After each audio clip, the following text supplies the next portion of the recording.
Most people have at least once dreamed of showing up somewhere with the perfect partner, the kind who stuns a room into silence, ignites curiosity in your enemies, and restores pride to your bruised ego.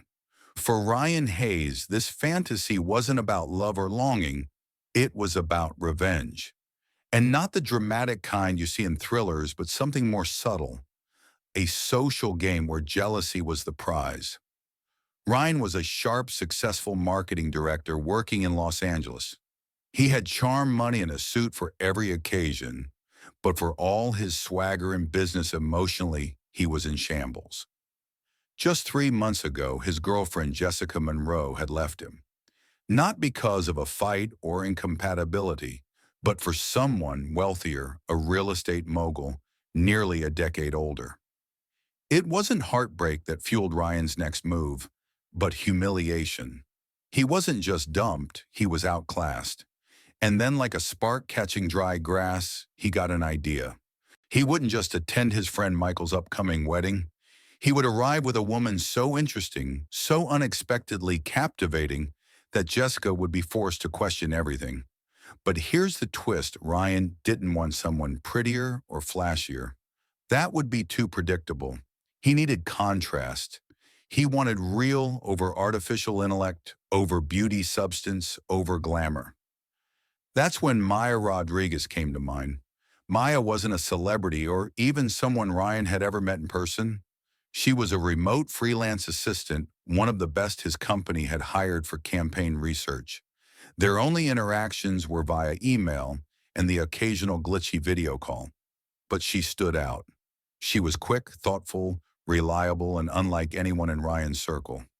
In this first move of the psychological chess game he was plotting, Ryan sent Maya a carefully worded email and offered to be his companion at a wedding for one evening. No romance, just professional presence for $2,500. She would just have to pretend to be his girlfriend, poised, confident, smart. No attachment, no risk, supposedly. Now let's pause here, because this moment, the quiet decision to accept an unusual opportunity, is something many of us can relate to.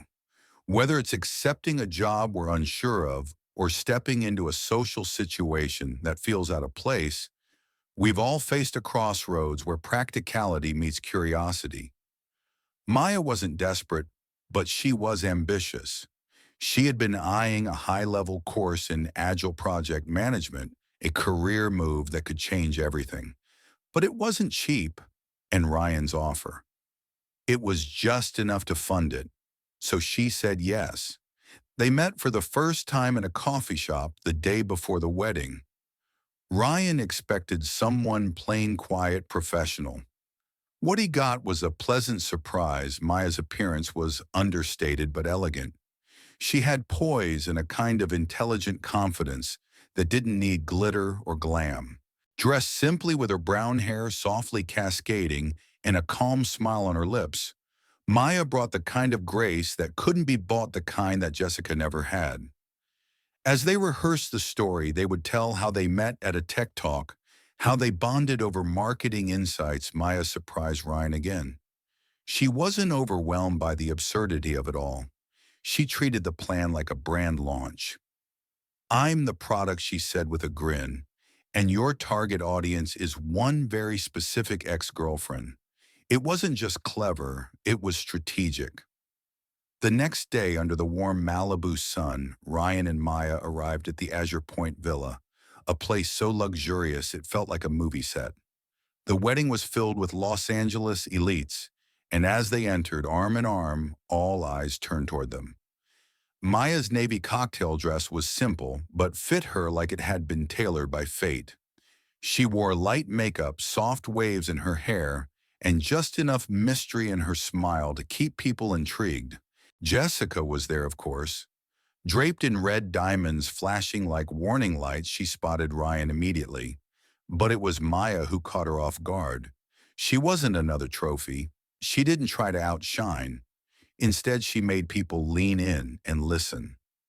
Now here's where things got interesting, not because of confrontation, but conversation. At one point, Jessica approached them, her tone syrupy sweet, but laced with insult. She mocked Maya's simple look, showing off her own diamond necklace. But Maya didn't flinch.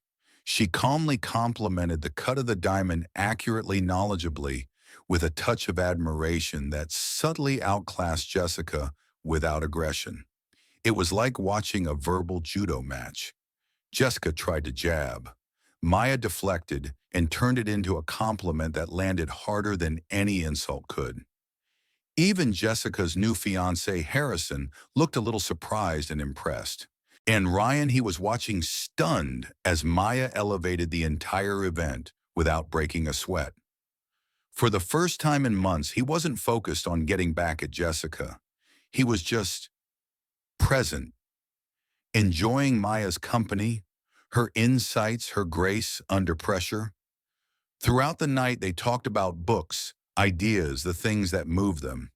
They laughed, not the awkward kind that comes from faking it, but real effortless laughter. Ryan, once obsessed with status, started noticing things he'd never valued before. Maya wasn't part of the elite crowd, but she made them feel irrelevant. Let's pause again, because this shift in Ryan's perspective is powerful. We often chase things that reflect who we think we're supposed to be: the glamorous partner, the shiny career title, the big house in the right zip code.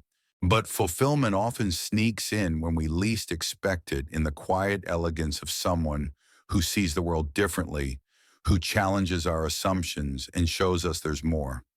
But this isn't a fairy tale. Not yet. Because the next day after their magical evening, Ryan invited Maya to a casual brunch. He wanted to see her again genuinely.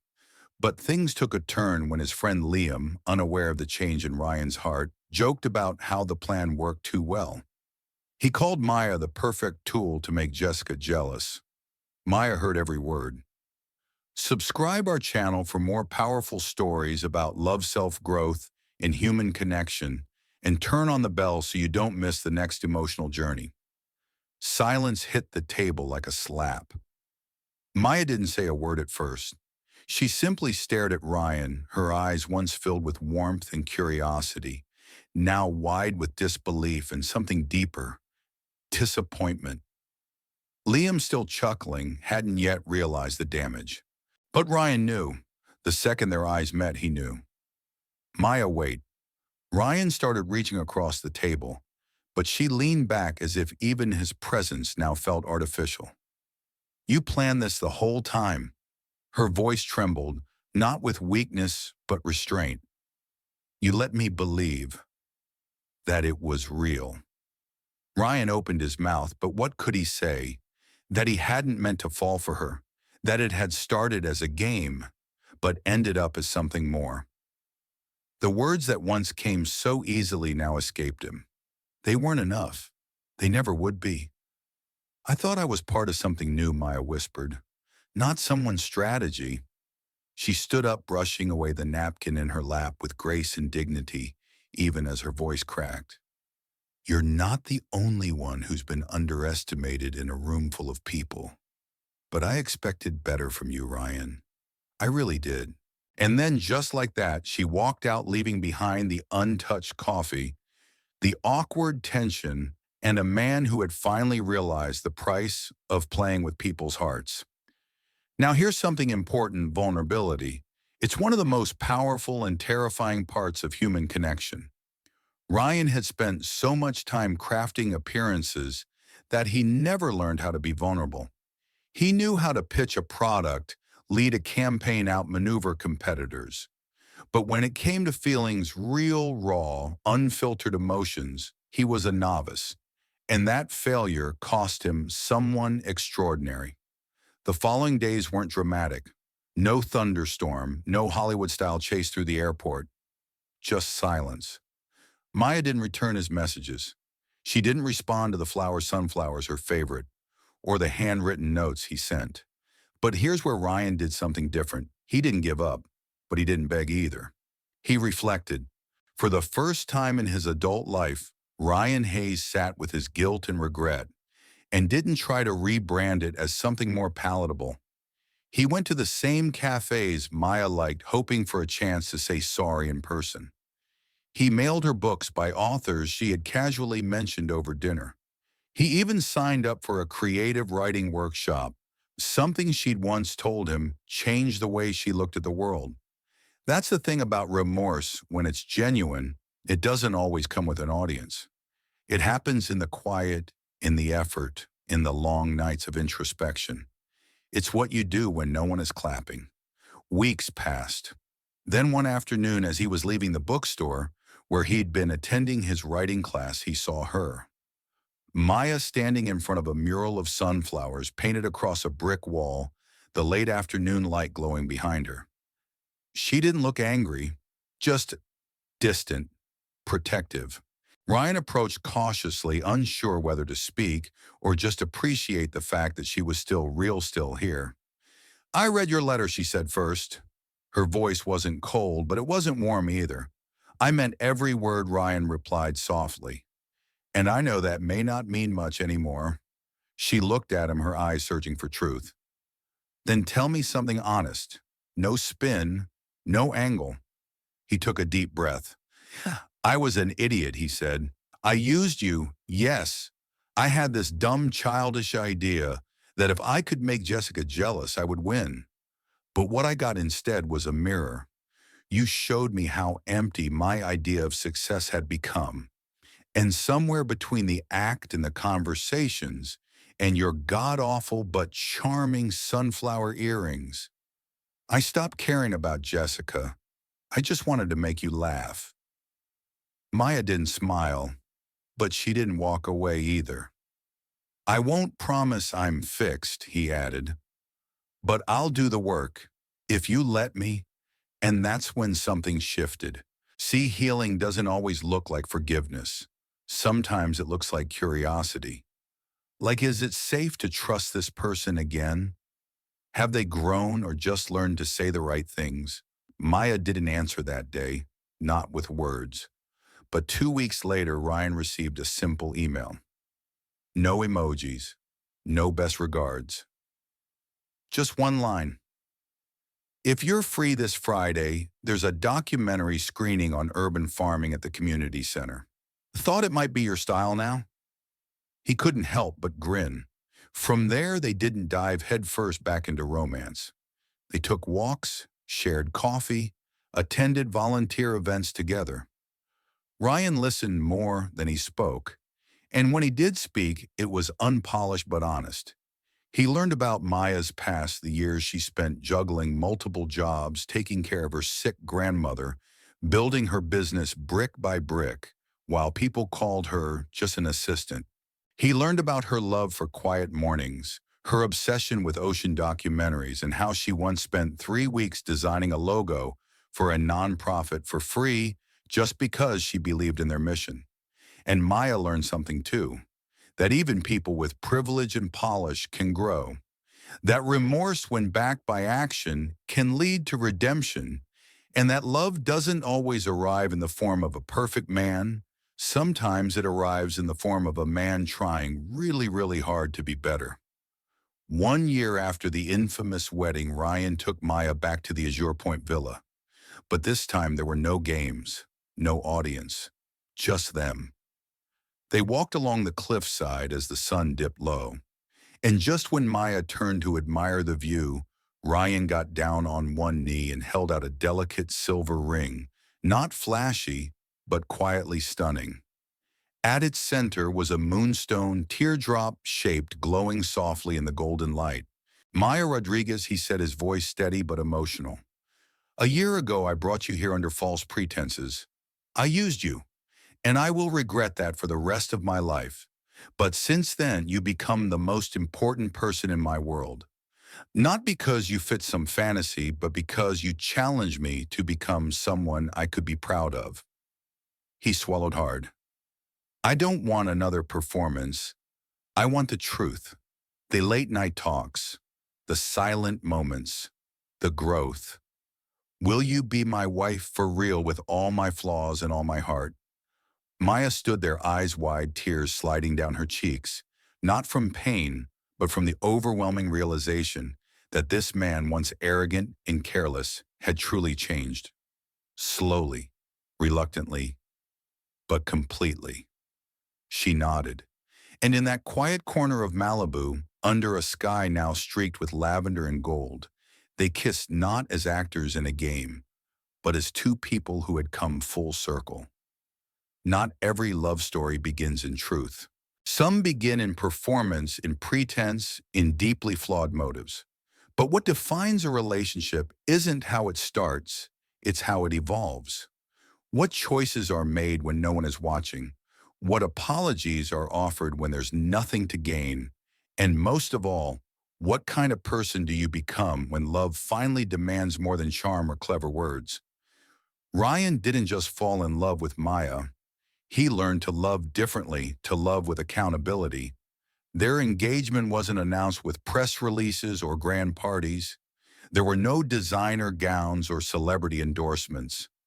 Just them two people who had peeled back every layer of ego and doubt and still wanted to walk forward together. But let's step away from the romance for a moment and talk about something we don't often associate with these stories: transformation. You see, Ryan's arc mirrors something we often experience, especially in a world obsessed with image. Many of us chase success not for fulfillment, but for validation. We accumulate wealth, followers, attention, hoping it'll quiet the insecurity underneath. But when real connection knocks, we're caught unprepared, because connection requires us to be raw, unmasked, vulnerable. For Ryan, that meant shedding everything he used to weaponize his job title, his money, his charm, and choosing instead to sit in the discomfort of growth. And for Maya, it meant learning to forgive, but not without boundaries. Her strength wasn't just in walking away, it was in coming back only when respect, sincerity, and mutual healing were on the table. This isn't a fantasy, it's a blueprint, one that reminds us how we all carry the capacity to hurt and to heal, to misjudge and to learn, to fake and then finally to show up real. 1 year after their second beginning, Ryan and Maya moved into a modest apartment in Silver Lake. It wasn't a penthouse. It didn't have rooftop views or valet parking, but it had windows that flooded the space with morning light books stacked in every corner and a dining table that hosted long, meandering conversations over cheap takeout and cups of green tea. They made time for each other, not in a performative way, but intentionally. Ryan started volunteering at the community center, where Maya taught young women how to negotiate salaries and recognize manipulative work culture. He didn't do it to impress her. He did it because it humbled him. On weekends, they'd unplug, no phones, no work emails, and hike through the canyons of Griffith Park. Maya pausing every time she spotted a flower she hadn't seen before, Ryan listening as she explained the difference between a wild mustard plant and California poppies. These small, quiet acts, this is where love lives. Not in declarations or status symbols, but in the steady rhythm of choosing each other again and again. Now you might be asking yourself, what's the takeaway here? It's this: love is not a performance, it's a practice. It's not measured by how loudly you proclaim it, but by how quietly you protect it when no one's clapping. It thrives not in grand gestures, but in tiny ones: when you remember her favorite tea without asking, when you listen instead of fix, when you admit you were wrong before being caught. For anyone watching this and thinking, I've made mistakes too, you're not alone. We all have our Ryan moments where pride trumps truth, where ego disguises as strategy. But you're not bound by who you've been. You're defined by who you choose to become next. And if you're someone like Maya, someone who has been used, underestimated, or chosen for the wrong reasons, know this: your worth is not defined by how others see you. It's defined by how you hold your boundaries, how you walk away when dignity demands it, and how you only return when love meets you at your full value. This story reminds us that redemption isn't about getting the girl, It's about earning back your own humanity. It's about realizing that people are not chess pieces to be moved, but whole complex beings who deserve respect and clarity from the start. So the next time you find yourself in a situation where you're tempted to play a role, whether for revenge validation or fear of vulnerability, ask yourself, is this performance really worth the risk of missing something real? Because real connection isn't loud. It doesn't beg for attention. It feels like a breath of fresh air in a crowded room, like laughter over shared memories, like silent forgiveness that says we've grown. And when you find that or become someone capable of offering that, don't let it go. Hold it gently and let it teach you. Because just like Ryan and Maya, your story may not begin in the most honest way, but it can still end in the most beautiful one if you choose truth, growth, and grace over pride, performance, and games. Thank you for watching this story. If it resonated with you, if you saw a part of yourself in either Ryan or Maya, or even Jessica, then maybe now's the time to reflect, reset, and reach out, to apologize, to listen, to love better. And if you want more powerful, reflective stories like this one, stories that don't just entertain but challenge and move, you be sure to like, subscribe, and share this with someone who might need a gentle reminder that it's never too late to change the script. Because sometimes the best stories are the ones we rewrite. Thanks for staying with us until the end. If this story moved you, made you think, or just gave you hope, consider sharing it with someone who might need it today. And remember, the best stories don't always start with love. They start with a moment of courage. Subscribe our channel for more powerful stories about love, self-growth, and human connection. And turn on the bell so you don't miss the next emotional journey.